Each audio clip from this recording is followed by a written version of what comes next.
നടൻ മമ്മൂട്ടിക്ക് കോമഡി വഴങ്ങില്ല എന്ന് പറയുന്നവർ ഈ ചിത്രം ആദ്യം ഒന്ന് കാണുക.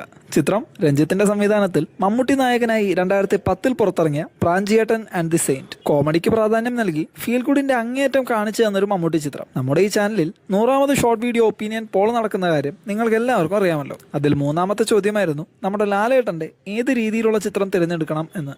നിങ്ങൾ ഭൂരിഭാഗം പേരുടെയും അഭിപ്രായ പ്രകാരം നമ്മൾ മാസ് എന്ന കാറ്റഗറി തിരഞ്ഞെടുത്തിരിക്കുകയാണ്. ഇനി ഈ പോൾ ഫെസ്റ്റിലെ അവസാന ചോദ്യം നമ്പർ 4. നടൻ മോഹൻലാൽ നായകനായ ഏത് മാസ് ചിത്രം തിരഞ്ഞെടുക്കണം? പോളിംഗ് ആരംഭിച്ചിട്ടുണ്ട്. നിങ്ങളുടെ അഭിപ്രായം എത്രയും വേഗം രേഖപ്പെടുത്തുക.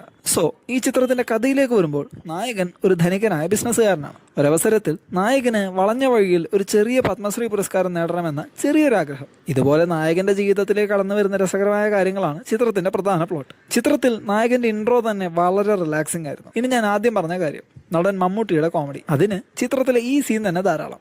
ആ സ്റ്റേജിൽ നിന്നുകൊണ്ടുള്ള നായകന്റെ പ്രസംഗം, നടൻ മമ്മൂട്ടി അത് അവതരിപ്പിച്ച രീതി, ഈ സീൻ നമ്മെ ചിരിപ്പിച്ചതിന് കയ്യും കണക്കുണ്ടായില്ല. ക്ലാസ്സിൽ സെമിനാർ എടുക്കാൻ പറയുമ്പോഴുള്ള നമ്മുടെ ഓരോരുത്തരുടെയും അവസ്ഥയാണ് ഈ സീനിൽ നായകൻ്റേത്. ആ സമയത്ത് നടൻ ഇന്നസെന്റിന്റെ കിടിലൻ എക്സ്പ്രഷൻസ് ഒക്കെ ഉണ്ട്. അതൊക്കെ കണ്ടറിയേണ്ട ഒന്നാണ്. ഇതുപോലത്തെ ഒട്ടനേകം നർമ്മരംഗങ്ങളും ട്വിസ്റ്റുകളും ഈ ചിത്രത്തിലുണ്ട്. സ്പോയിലർ ആക്കുന്നില്ല. ഈ ചിത്രം കാണുമ്പോൾ നമ്മുടെ മനസ്സിന് വല്ലാത്തൊരു റിലീഫ് തോന്നും. അതായത് നായകന്റെ അവസ്ഥാന്തരങ്ങളെ നമുക്ക് നല്ല രീതിയിൽ റിലേറ്റ് ചെയ്യാൻ സാധിക്കും. ഈ സീൻ കണ്ടതിന് ശേഷം ഈയൊരടവ് ചെയ്യാൻ ശ്രമിച്ചവരായിരിക്കും നമ്മളിൽ ഭൂരിഭാഗം പേരും. മമ്മൂട്ടി കഴിഞ്ഞാൽ ഈ ചിത്രത്തിൽ പിന്നെ കോമഡി എടുത്ത് മടിയിൽ വെച്ചിരിക്കുന്നത് നമ്മുടെ സ്വന്തം ഇന്നസെന്റ് ഏട്ടനാണ്. ചിത്രത്തിൽ അങ്ങേരുടെ ചില കൗണ്ടറുകൾ വേറെ ലെവലാണ്. നിങ്ങൾ ചെറിയ രീതിയിൽ ഡിപ്രസ്ഡ് ആണെങ്കിൽ നിങ്ങൾക്കൊരു തൽക്കാല ആശ്വാസം നൽകാൻ സാധിക്കുന്ന ഒരു ചിത്രം കൂടിയാണ് പ്രാഞ്ചിയേട്ടൻ. ഈ ചിത്രത്തെ പറ്റിയുള്ള നിങ്ങളുടെ അഭിപ്രായം കമന്റ് ചെയ്യുക. ഇതുപോലുള്ള കൂടുതൽ വീഡിയോസിനായി ഈ ചാനൽ ഇപ്പോൾ തന്നെ സബ്സ്ക്രൈബ് ചെയ്യുക.